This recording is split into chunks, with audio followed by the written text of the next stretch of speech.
what I learned about marketing, advertising on LinkedIn over the last couple of months. So my demand gen manager resigned a couple months ago, back in May, and we didn't replace the role. I wanted to really dig in deep and understand more about how LinkedIn ads work. And so I dove in deep. I learned as much as I could about LinkedIn advertising, and we actually delivered some really, I think, impressive results over the last couple of months. Still early, but I wanted to share these takeaways with you in case you find them interesting or valuable if you're running any paid LinkedIn. First of all, where were we before? So early January to the end of May, that's about over 5 months. This is where we were at. So we spent about 150,000 Canadian over that 5 months period. And I'm actually breaking this down by month. So this would have averaged about $30,000 just on LinkedIn ads, not Google or anything like that, just on LinkedIn ads, about $30,000 Canadian a month. And if you break the impressions down, that averages about 750,000 impressions. It averages about 2,000 clicks or so a month. Average click-through rate was about 0.27. This is very important. Remember that number. And then about a $40 cost per mile. That's just how many thousand views you get, dollars per thousand views. Cost per click was about $15, $14.95. Conversions overall through that 5 month period, 227 conversions. Now keep in mind that conversions is not necessarily they became a customer. It's more like they filled out a demo request or started a trial. So it's not a one for one. And about 140 leads overall over that time period. Now, what I wanted to do when I took over was I wanted to reduce our ad budget significantly, spend a lot less on advertising, put that into other things. And we were spending too much on LinkedIn ads. So if we look at the range from the last 2 months, what we notice is we were averaging instead about $16,000 a month. So that's a huge decrease, about 50% decrease in ad spend. We were getting about 625,000 impressions a month. That's a slight decrease, but pretty close to where we were at in 700 or so before for half the spend. Double the amount of clicks. I'm pretty sure double the amount of clicks. The big thing here, the big improvement we made was the click-through rate itself. Instead of being like a 0.27% click-through rate, it's a 0.85. That's like 3 times the click-through rate. Average cost per mile instead of being 40 was 27, pretty big reduction. Average cost per click went from being $15 down to $3. And we got about 34 conversions over that time period. So this is important to note. Decrease in overall conversions, that being demo requests, trial signups, but big increase in clicks and traffic and click-through rate. And the cost brought way down. So what I'm going to dig into is what we did differently, and we'll go from there. Okay, so now that you know the numbers, I'm going to explain what we did differently to get these results. So it came down to really the following things. So there was the mindset and the philosophy, there was the campaign structure and the targeting, there was the bidding strategy, and there was the creative testing. And I'm going to break all of this down so that you can understand it. So mindset and philosophy. Most people do not view an ad once and buy a product, especially a SaaS product, especially one that, depending on how many seats you're buying, can be thousands of dollars a year. People just don't do that. And the data generally supports that. People also just don't really request demos unless A, they're tire kickers, or they are serious buyers who are very serious about buying. They are in an actual buying stage or a buying mode. Therefore, I believe that many PPC marketers out there are kind of over-indexing on attribution. And it's not really their fault.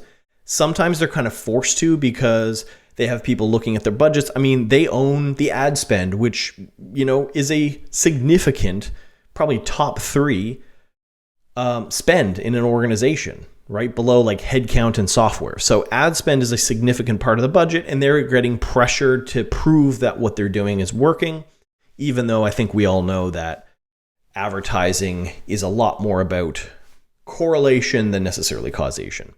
So advertising just doesn't work this way, right? There's a lot of value in impressions. There's value in people getting people's eyeballs, getting people seeing your product, seeing what you do, and clicking through or even reading the post, even if they don't directly go to your website and buy.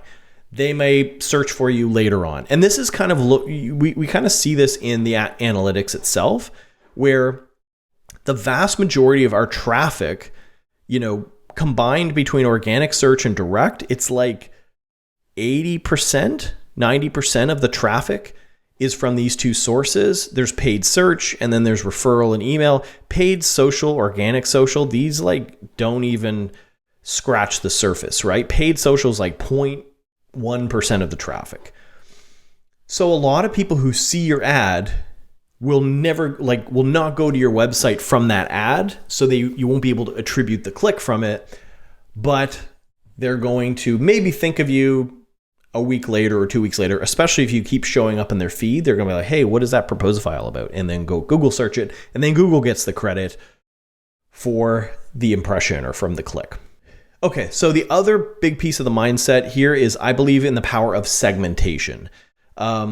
Instead of trying to create one campaign that sort of speaks to all of your potential buyers, creating one specific campaign with a really targeted message and creative that speaks directly to one of your avatars. If you sell to more than, say, one persona, then if you sell, say, to 3 different advertiser personas, then create 3 separate campaigns with 3 separate messages that speak specifically to their pain points. You will get a higher click-through rate.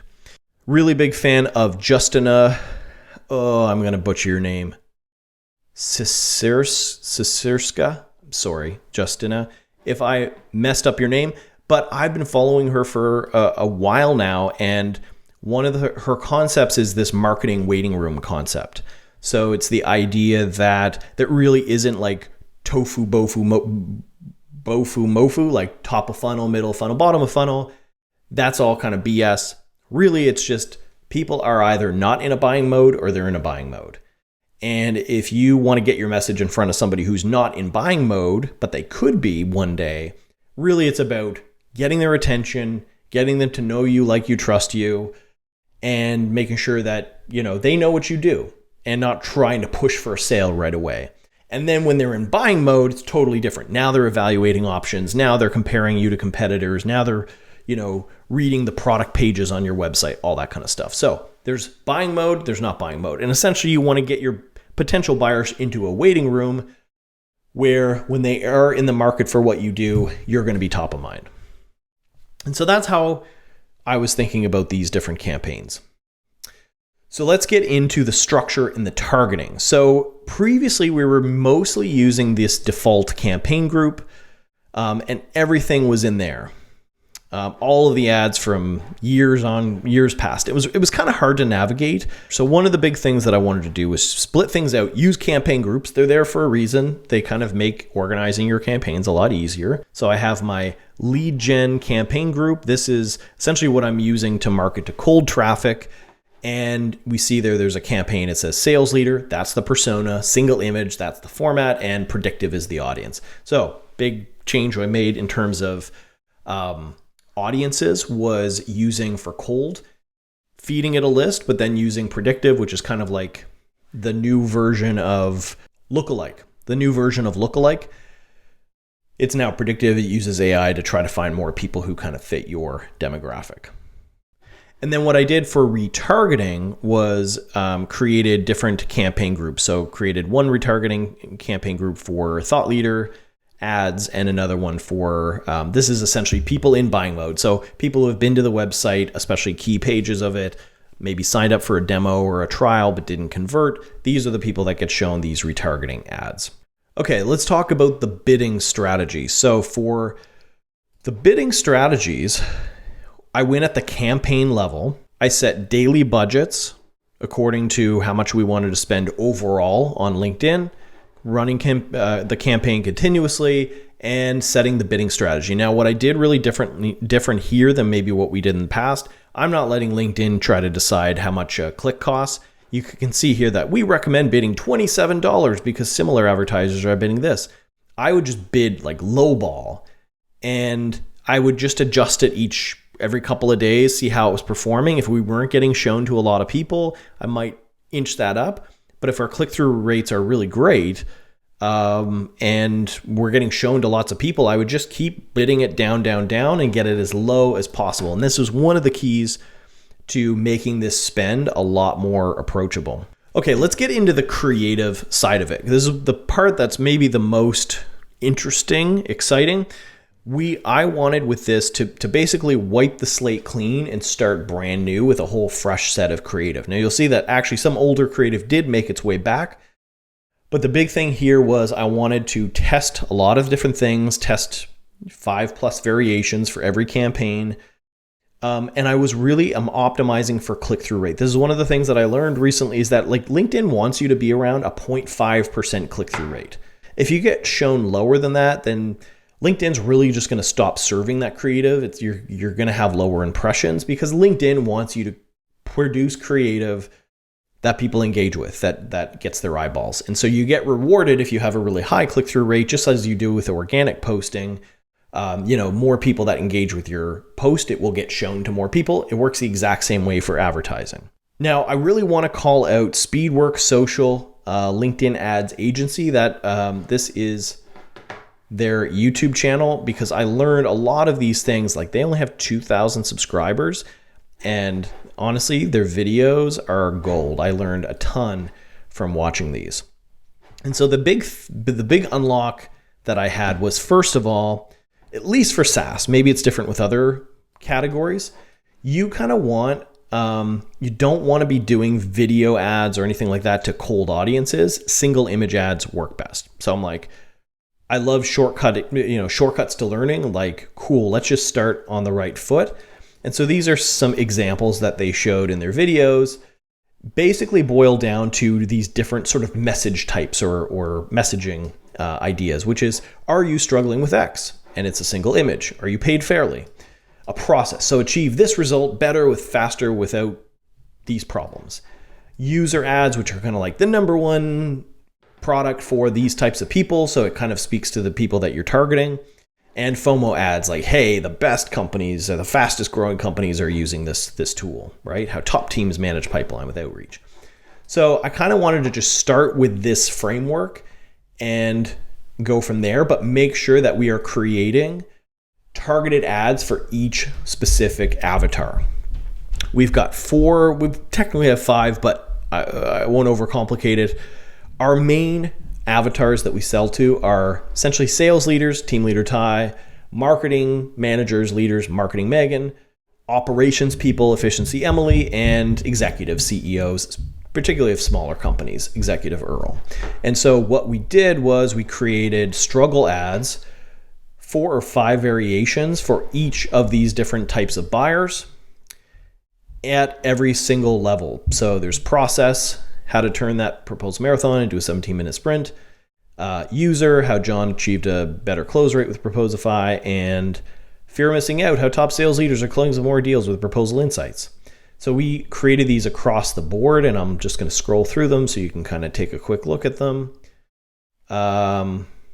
Efficiency Emily, kind of focusing more on like the CRM integration and making sure everything's automated.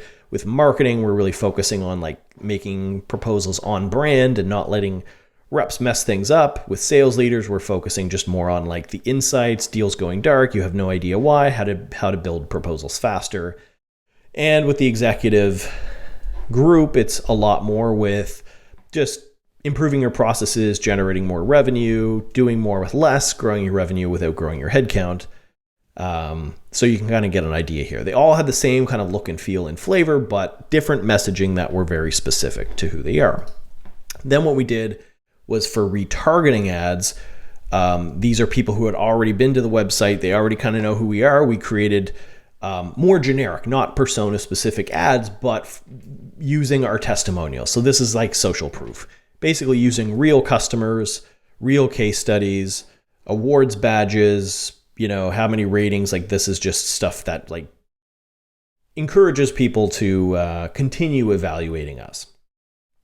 All All right, so let's flip over here and look at the campaign group. So we've got lead gen awareness. So tested all those different creatives over weeks plus, and gradually just turned off creatives that weren't working as well. The winner of this whole round of testing was this one. This was the sales leader ad, marketed to sales leader personas with this specific creative, how to turn that proposal marathon into a 17-minute sprint.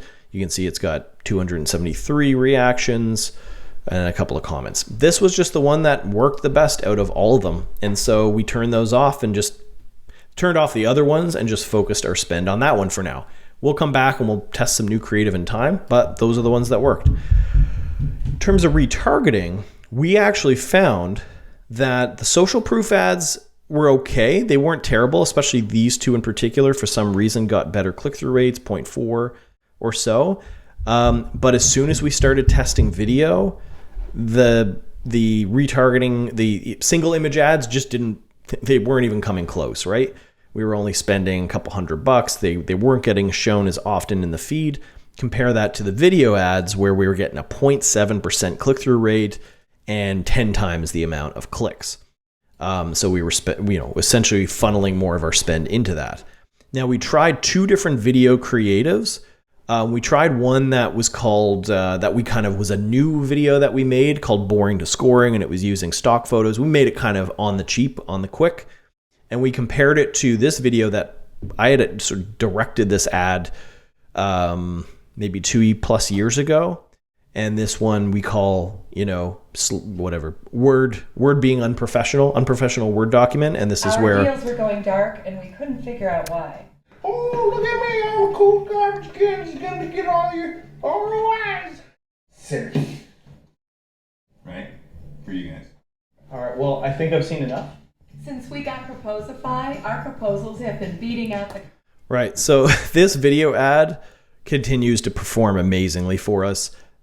Big props to Alfonso, who is a customer success manager at Proposify. He acted in this. He's acted in a bunch of video stuff that we've done.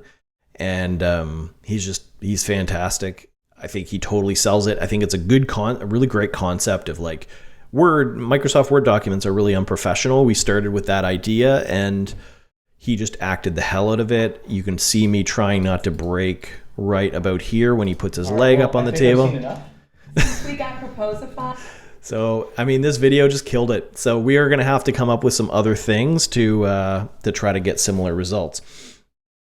Okay, let's keep going. So with retargeting, we've gone through that. Now, thought leader ads, for some reason in LinkedIn, you can't have thought leader ads in the same campaign group as your other formats, like single image. It has to be its own campaign group. So that's what I did. I created retargeting engagement thought leader ads. And really what I did was just created a bunch of organic posts from my own personal profile. And a lot of them were like state of proposal, stats, like how to, we have a whole bunch of video images you can see here. Let me zoom out. Right. So I would upload these as like individual posts about, what winning proposals include this or don't include that, or, 2x the amount of close rate when more than one stakeholder views it. So creating these as organic posts with written sort of posts around it, I thought as a thought leader ad, these would be great. Like, hey, here's data from our state of proposals that show, what goes into a winning proposal. Surprisingly, they did not work all that well. We didn't get a ton of engagement from those. What did work was this one, which was essentially I made a video showing our product, walking through it. My face isn't even in the video. Maybe that's why it performed well. But basically just showed the analytics in Proposify, how you can see who's viewing each ad, and had a post about how like checking in isn't a strategy. It's a bad way to follow up. And you can see 100 reactions, 7 comments.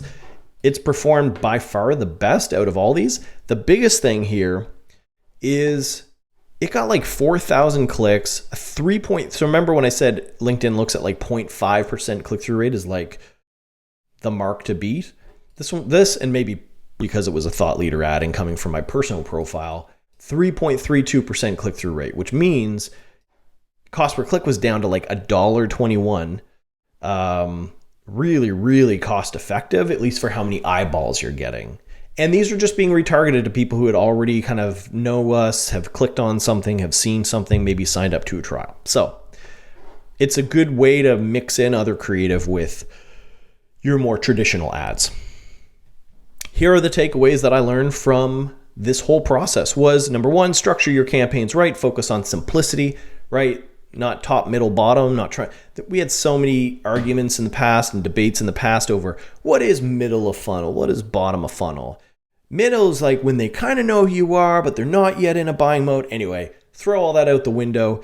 Basically, somebody either knows who you are and they like you, trust you, but they're not buying right now, or they're actually in a state of like evaluating providers, and you want to be able to talk to both groups simultaneously. You want to make sure that you're putting a lot of your spend into sort of people who aren't buying yet, which is the majority of the market, so that when they are in a buying state, you're top of mind and they already know who you are. Secondly, create the right ad format for the right stage. We found image ads performed best for cold predictive audiences. Video and thought leader ads work better for retargeting. Maybe that's just SaaS, maybe that's just us, but that's what we found worked. Number 3 is test multiple variations every time. You never know what's going to perform best. And there's often a clear winner. Like, I was surprised that of all these different ads, which you can see are pretty similar to one another, we tested all this. And like in the case of the team leader tie group, this one was by far hands down the winner. So you'll be surprised sometimes that like it isn't even close. There's one clear winner. That is, LinkedIn has basically looked at those early indicators and said, we're going to show that ad to everybody.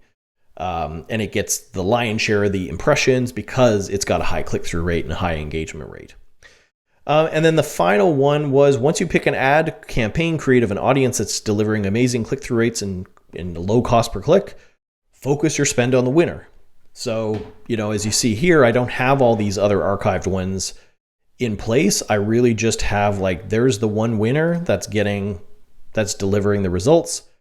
All the other ones are archived and turned off. And so now what it becomes is, okay, we know we've got from our 3 campaign groups, we have one clear campaign that is driving results. How do we beat the winner? How do we knock the winner off its throne? So now we've got to come up with new ideas and new things to test against it to say like, can we come up with something that's better? Anyway, I don't profess to be a LinkedIn ads expert. This is just what I learned over the past couple of months taking over. Let me know what you think. If you are a LinkedIn ads guru, let me know if I'm making any big mistakes. I would appreciate it. And if you're just sort of getting into it and learning about it, let me know if this was helpful. And if you have any questions, leave them in the comments below. Thanks.